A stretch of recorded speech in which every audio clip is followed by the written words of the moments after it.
नमस्कार। Healing grow with रुचि त्यागी के इस नए वीडियो में मैं आप सभी का स्वागत करती हूँ। उम्मीद करती हूँ आप सभी हेल्दी होंगे, हैप्पी होंगे और पॉजिटिवली अपनी अपनी लाइफ में आगे बढ़ रहे होंगे। दोस्तों, आज की जो कहानी है वो एक राजा की है और उस राजा ने क्या ऑर्डर दिया अपने महामंत्री को।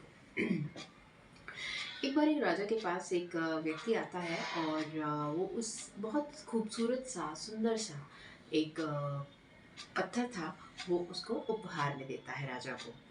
राजा को वो पत्थर बहुत पसंद आया और उसने अपने महामंत्री को ये आदेश दिया कि जो हमारे देश का अ, बहुत ही सुंदर मूर्तिकार है, जो बहुत सुंदर मूर्तियाँ बनाता है, उसके पास जाएं और इस पत्थर से वो भगवान विष्णु की एक बहुत सुंदर सी मूर्ति बनाए और हम उससे मंदिर में स्थापित करेंगे। तो जो महामंत्री था वो उस मूर्तिकार के पास गया और उसने कहा कि जो राजा हैं वो चाहते हैं कि आप इससे बहुत सुंदर सी मूर्ति बनाएं जिसे हम मंदिर में स्थापित करेंगे, भगवान विष्णु की। उसने कहा ठीक है, मैं बनाऊंगा। तो महामंत्री ने बोला कि आपको बहुत सुंदर मूर्ति बनानी है और आपको इसके लिए 50 सोने की मोहरें दी जाएंगी। वो बहुत खुश हो गया मूर्तिकार। उसने कहा ठीक है और उस व्यक्ति को, उस मूर्तिकार को महामंत्री ने 1 सप्ताह का समय दिया और कहा कि ठीक 1 सप्ताह बाद मैं आपके पास आऊँगा और आपसे ये मूर्ति लेकर के जाऊँगा और आपको आपकी मोहरें दे दूँगा।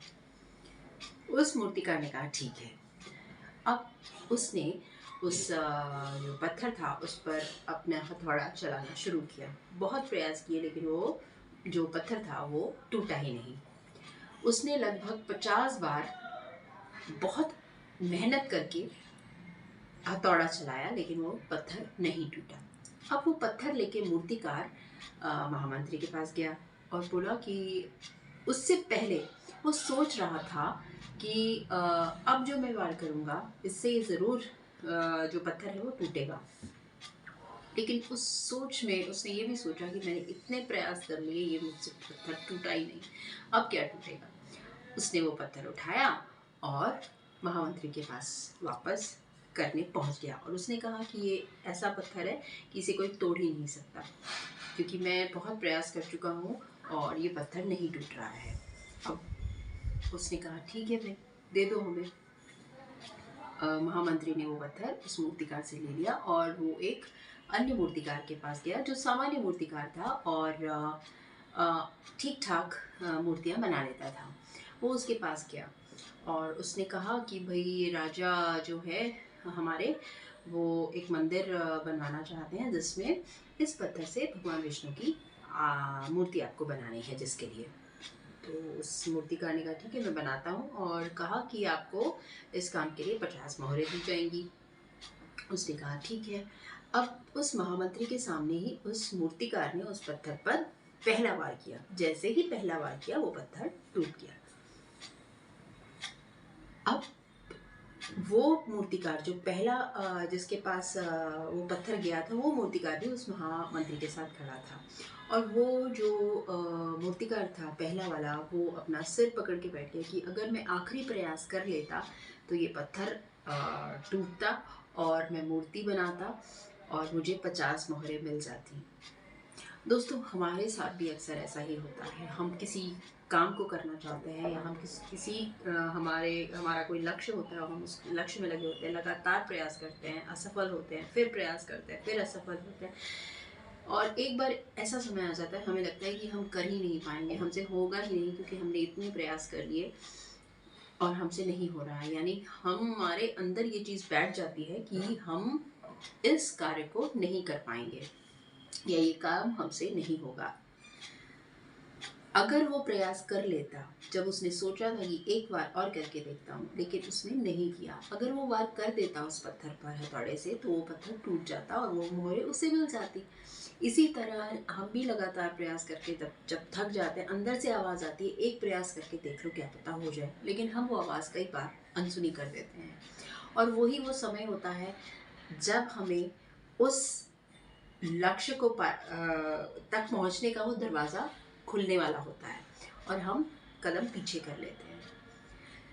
कितनी भी कठिनाई आ रही हो, आपने अगर कोई रास्ता तय करने का सोचा है, कोई मंजिल आपने अपने लिए तय की है, अपने लिए कोई लक्ष्य बनाया है, कितनी ही कठिनाई आए, कितनी ही मुश्किलें आए, मुश्किलें आएंगी और कठिनाइयाँ आएंगी। कई बार ऐसा होगा कि वो आप मुश्किलें और परेशानियाँ किसी भी रूप में आ सकती हैं और आपको तोड़ने का प्रयास कर सकती हैं, आपको कमज़ोर करने का प्रयास कर सकती हैं, ताकि आप उस लक्ष्य तक ना पहुँचे। ऐसा होता है हमारे आसपास, हम देखते हैं, किसी के भी साथ होता है, हमारे साथ भी होता है। यही वो समय होता है जब आपको और ज़्यादा मजबूत होना चाहिए, और ज़्यादा मोटिवेटेड होकर, और ज़्यादा अपने ऊपर ध्यान देकर उस लक्ष्य पर फोकस कर कर प्रयासरत रहना चाहिए। जब आप 100% देंगे, आप अंदर से श्योर होंगे, जब आप अंदर से ही मजबूत होंगे, तो कोई ताकत नहीं है कि आपको हिला सके, कोई ताकत नहीं है कि आपको तोड़ सके, उस लक्ष्य तक पहुंचने के लिए रोक सके। बाहर से कितने भी प्रयास किए जाते हैं, आप अंदर से ना टूटें, आप अंदर से कमज़ोर ना होएं। आप अंदर की आवाज़ सुनिए। अगर आपको लगता है कि आपसे नहीं हो रहा, तो ये देखिए कि कहाँ प्रयास में कमी रह गई है। अगला प्रयास करें तो पिछले प्रयासों में जो कमियां रह गई हैं उनको देखें, उनसे सीखते हुए आगे बढ़ें, तो ज़रूर आप अपनी मंजिल तक पहुंचेंगे और बहुत बहुत बहुत सफल होंगे। आशा करती हूँ, उम्मीद करती हूँ ये स्टोरी आपको अच्छी लगेगी और कुछ पॉजिटिव इसमें से आप ज़रूर लेंगे। और उम्मीद करती हूँ आप लाइक भी करेंगे, शेयर करेंगे इस वीडियो को, और चैनल को अगर सब्सक्राइब नहीं किया है तो प्लीज़ चैनल को सब्सक्राइब भी ज़रूर करें। मिलते हैं बहुत जल्दी एक नेक्स्ट वीडियो में एक नई कहानी के साथ। तब तक के लिए नमस्कार।